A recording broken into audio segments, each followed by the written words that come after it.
Aboru Aboye, Orisa lifestyle for dreamers and diviners, mystics and esoteric seekers. This is an aspect of the practice that is really difficult to get concrete instruction in, because this belongs to what I was taught as the left-hand path. Now I don't know if that's official, but the people who were my teachers, in the old days, will talk about the right path and the left-hand path. And I've heard some people say it like right-hand path is more positive and the left-hand path is more negative. But the way I was given it was that the right-hand path is material. The right-hand path is the hardware. This is like learning, the signatures of divination, ritual sequences, things that you can put your hands on and easily track. Whereas the left-hand path is, like I said, a little bit more esoteric, a little bit more mystic, dealing with things that are intangible, more explicitly metaphysical, things like dreams, intuition, clairvoyance, clairaudience, things like that.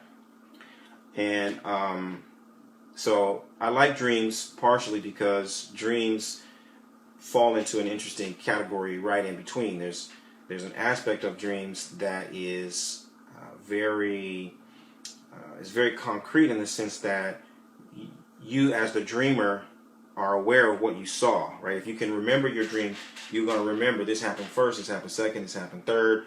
You're going to remember how you felt. You're going to remember a lot of details about what happened. So in that regard, it's real for you, it's concrete for you, just like having a conversation with somebody on the bus stop, right?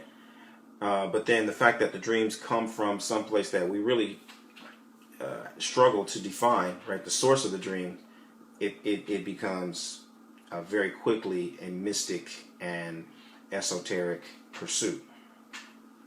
But what I want to talk about today is this relationship between dreams and Jungian psychology. As you know, I am a fan of Jungian psychology, and I like lots of the ways in which Jungian psychology really does rely heavily on dream analysis, interpretation, and observation. So one of the key points that I want to drive home without going on too long is that dreams, according to Carl Jung, are the domain of the unconscious mind. And Jung likens the unconscious mind to the spirit of man, right? And that's really revolutionary, particularly for the time in which he lived, because such things were very unscientific, right? But Jung was that kind of a scientist who was willing to look at things that are unscientific in a scientific way. Dreams being one of those subjects. And so what did Jung say?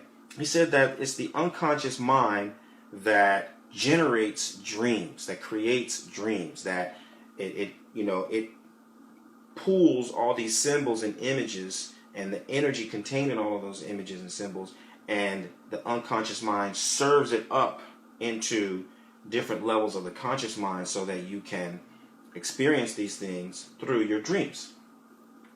Now, another little detail here is that he also divides the unconscious mind into two categories. You got the collective unconscious, which belongs to the group. It belongs to your ethnic group, to your race, so to speak. And then you have your personal unconscious, which belongs to you as a person. This is what you have, within your own lived experience, or whatever you brought with you into the lived experience, but it's particular to you.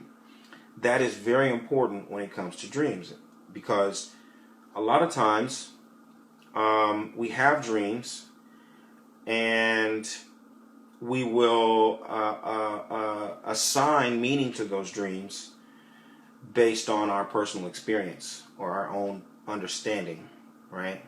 So let me give you an example. I'll give you an example from my own recent experience. Let's say I dreamt that I was in the house that I used to live in with my ex-wife. And the house was cluttered. Things were in boxes. I was with a group of other people, and we were moving her out of the house. Okay? And in the process of moving her out, I was very frustrated. I was really tense. And as we went through the process, I was even getting angry. And so I started to make my way toward the front door. And as I was making my way to the front door, I was going to go out the front door. And then a string of Asian women walked in. And they were all, in this position. And they walked by me, it was like they would kind of bump into me. No one spoke in the dream, up to this point. They would kind of bump into me, and they were all in this position. And, finally, the last one who came up, she really got close to me and, put her hands out, It was like, imposing peace onto me. And I put my hand and I kind of put my hand between hers, and I moved her out of the way. I moved her hands out of the way like this. And she says, "You have a lot of anger inside you." And then, like that, I was back in the dining room with all the boxes and the clutter. But now there was a tall Jamaican guy, dreads in the whole 9 yards, and he was talking to me with a real heavy patois, and we were going back and forth, and then finally I just said, "Well, you know what? I don't even know who you are." And then he was indignant, like, "You don't know me. You don't know me. I'm Rashid. Blah, blah, blah, blah, blah, blah, blah." And then the dream, it was like it jumped again. And I was by the lake. There's a lake here in the Bay Area, in Oakland, Lake Merritt. I was by the lake, and somebody was giving me directions. And then I ended up kind of running down a street. And what was interesting about this dream was that I had the dream just before I went to Mexico to hang out with my brother. Shout out Osafirole Fani Cache in Acapulco. And so one morning, as we were sitting and talking, it came back to me. I said, "I just had a dream, and I want to run it by you because it's just strange." And so I won't go into all the details, right? He had this fantastic, interpretation of the dream. But the key, though, is where he says, "Rashid, what was that about?" And the name Rashid meant nothing to me. So I started to look up Rashid. I got my phone and I started to look up, who is Rashid? And Rashid is the guide. Rashid is the guide, And we just laughed, because Rashid, what Fani Kanshir was telling me was that, that dream is all about you. That dream doesn't have anything to do with your ex-wife, or it has nothing to do with your house or anything. That dream is all about you, and something is trying to lift you up and take you to a higher level. They're trying to make you peaceful. They're trying to, bring you into something that's within yourself. And there was the pinnacle of it all was Rashid, Rashid, the guide. And so it brought me right around into the Jungian and by extension Joseph Campbell's understanding and interpretation of not only dreams but mythology. Wherein when you look at a myth, you don't take that myth only in its literal sense. You take the myth as a psychological sense. The different characters and the symbols in the mythology represent different psychological activities, right? The ego, the superego, the unconscious, the ancestral consciousness. All these different things show up as different symbols in the dream. And you can understand that as you look at where they position themselves in the dream, and then how your different, your dreams play out in a sequence. So anyway, you've got this understanding, though, that a dream, like a myth, can be personal or it can be collective. So when you look at something like these different images, sure, if I take everything literally and I say those Asian ladies who were Buddhists represent Buddhism, and I need to be involved with Buddhism, or I don't need to be involved with Buddhism. And then the guy Rashid who's wearing dreads, oh well, Rastafarianism, I need to be a Rasta or I need to not be a Rasta, right? And then his name is Rashid, the Jamaican dread with an Islamic name who means the guide, right? Those are all different ways that a person could take the dream literally. But if you really look at what each of those symbols means to me personally, then the energy and the significance of each one is going to shift radically.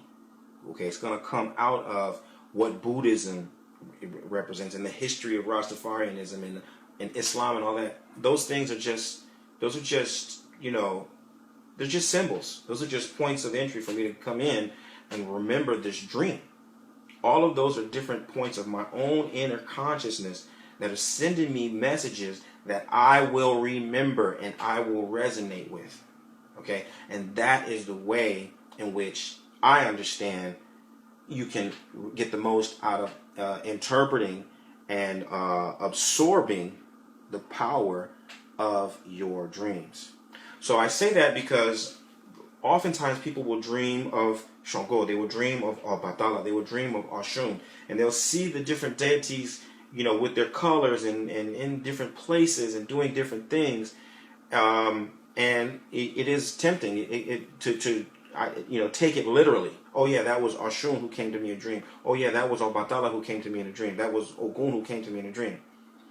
But before you go there, it's very important that you sit down and you examine the full context of the whole dream. What is all of the symbolism that's contained in that dream, and where were you in that symbolism? How did you feel during those different phases of the dream? And based on those different things, the different positions and the different energy that was released and provoked as a result of your relationship and interaction with those things, you're going to get a more detailed and a more personalized understanding of what's being communicated. And then by extension, you're going to have a better understanding of where that dream is really coming from. Did the dream come from Jamaica, or did the dream come from my own unconscious mind? Was the dream originated in Buddhism? Did it come out of China? Was it some kind of a glimpse of my Chinese ancestry or past life? Or was it something that just was being served up from my own unconscious mind? Okay? Now, let me go back into the mechanics of the unconscious mind so that you can get a better understanding of where I'm going with this, and then you can start to look at some of your own dreams and get a better understanding of what's being communicated, where it's coming from, and why. According to Carl Jung, the unconscious mind has three main functions, three main areas of activity, three attributes, if you will. One of which is the unconscious mind. It can engage in spontaneous action. Okay, you don't prompt the unconscious mind. The unconscious mind is self-motivated. It decides when it's going to go into action. That's one attribute. The second attribute is that the unconscious mind has the capacity to generate symbols and images. It can conjure up anything it wants. This is a feature of the unconscious mind.